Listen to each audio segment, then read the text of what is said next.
This story continues from days 8, 9 and 10.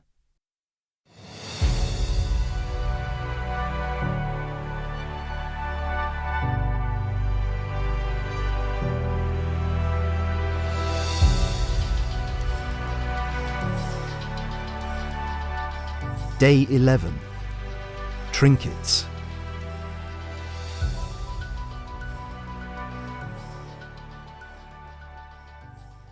The path grew.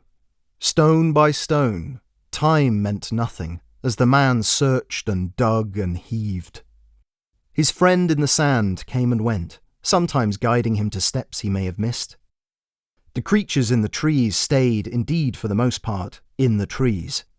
Since the traveller had turned the sands against them, they were wary and watched from their perches. Now and again, one would drop down, only to hop away with little more than a look from the man. Apart from one. As he dropped a particularly large slab into place, the traveller felt something sharp on the back of his leg. He turned to see one of the hideous things on the stepping stone behind him. "Ha!" shouted the man, waving it away. It looked at him. If it were possible to tell them apart, the particular arch of the beak, the exact arrangement of spines down the back, the glint in those eyes, he thought he could recognize this one as the very first he had encountered. It was still observing him, waiting. The man did what was expected. He bent down and took up a handful of sand. The thing didn't move. He waited a moment, eyebrows raised. He gave it one last chance. Nothing. He launched the sand. This was what it was waiting for. Like cutting a puppet's string, it dropped its long head under itself and brought its wings around to cover its neck. As the last grains tinkled down, it unfolded to look at the traveller again. Again, he threw his sand. The being shielded itself once more. He was frantic, hurling plume after plume, left and right, to no avail, and the thing was inching closer now with each attempt. It was on him. It closed its blade beak on his forearm, pulling back, slashing through his skin. It came back with a jab into his chest that sent him to the ground. The man grabbed more sand, but one of the clawed feet landed on his arm, and he had to use his other to keep the sharp bill from his eyes. It was going to kill him. But what would it mean to die here? He didn't want to find out. Tucking his face into his chest, eyes screwed shut, he launched his free hand up and felt the cold, cord-like neck. He closed his fist around it, and the creature released his other arm. He squeezed harder, got his feet underneath himself, and pushed the thing away like so many of those slabs. It fell back, and he ran. His legs carried him away somewhere, across the sand. Slap. Crash. He hit a stone. He heard the rustling creak of the creature taking flight, saw the jester stand in the sand some way in the distance from the front end of his path, hand outstretched. "That was your final warning, dear one. This path is yours to build, but this land does not belong to you.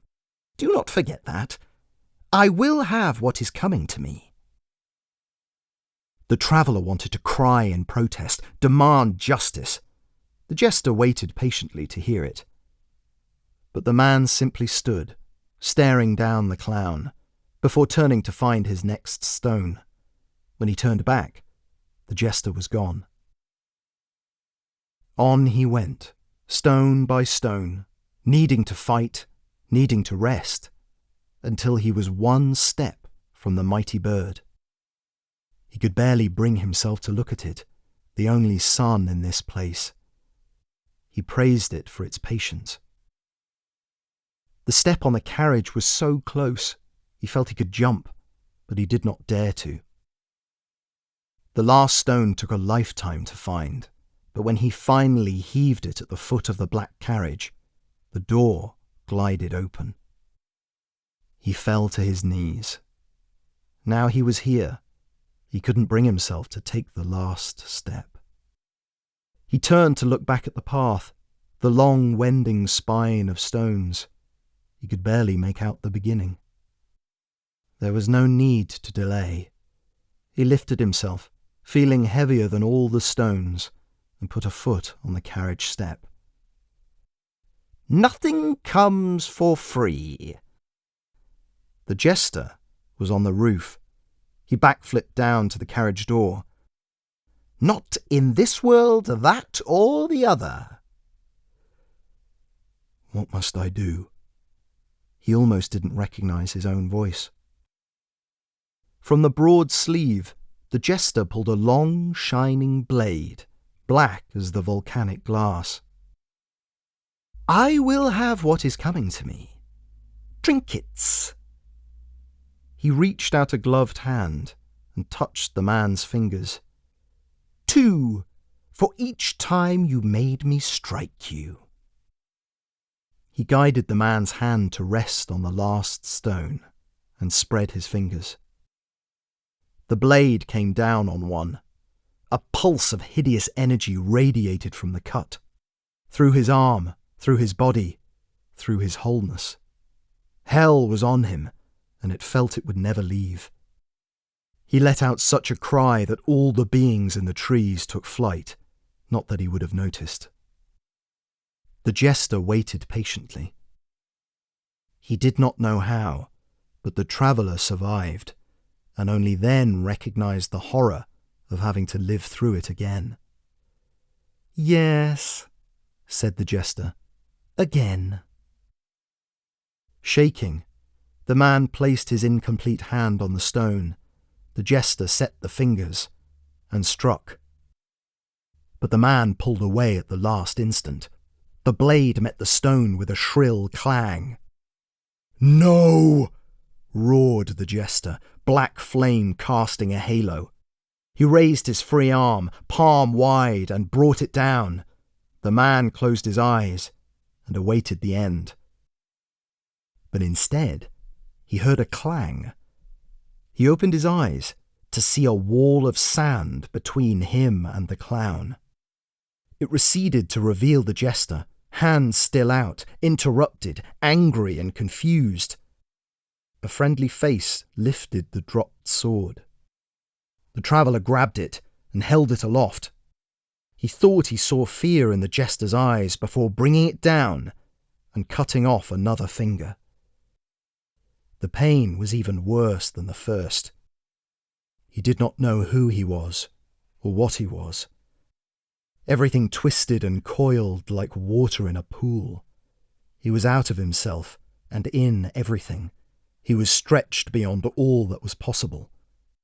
Falling. When he opened his eyes again, there was silence. He lay alone on his final step at the carriage door. The bird was looking away, in a direction it knew it was going.